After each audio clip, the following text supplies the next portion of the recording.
So this is exam 2, free response question 2. It refers us to free response question 1. The first part, number 1, is what would happen to the mass percent of beryllium oxalate if a small amount of potassium permanganate remained on the side of the flask.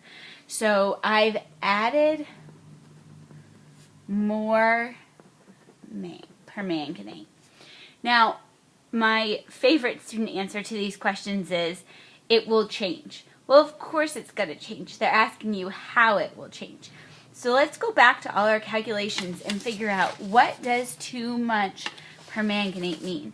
Well, if I have too many moles of permanganate, then that means I calculate moles of oxalate, it's higher.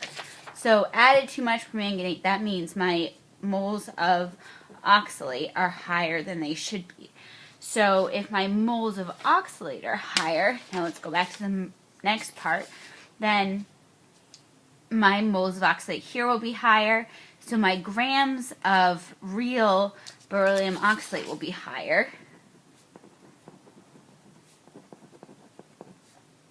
So if I have more impure than I think I have, then my percent of pure BeC2O4 will be too high.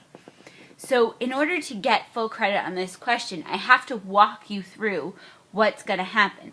So I would have extra permanganate on the side of the flask, which means that my calculation for how many moles of oxalate are in the sample is going to be too high. I'm going to have more moles of oxalate than I think, which means I'm going to calculate more grams of beryllium oxalate that's pure than it should, which means the percent that's pure is going to be too high.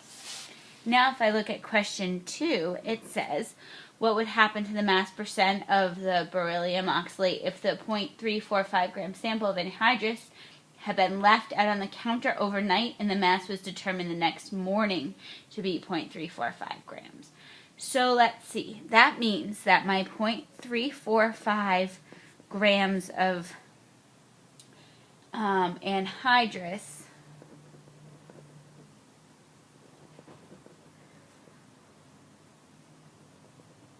is really 0.345 grams of this with water in it.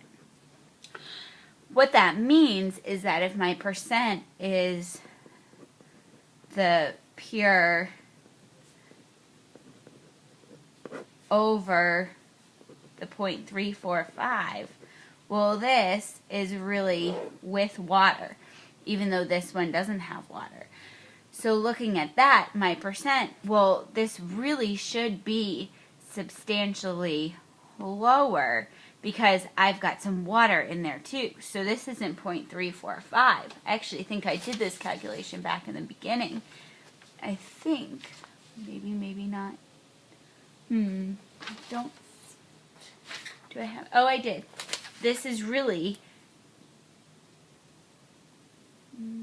let's see. It goes 3.21 grams of the hydrate turns into 2 grams of the anhydrate. So looking at that, well, if I have 0.345, then maybe it might be 0.2. So I'm actually going to get a much higher percentage of pure beryllium oxalate in here because this number is going to be a lot smaller. It's not going to be 0.345. It'll be even smaller. So that too will give me an increased percentage.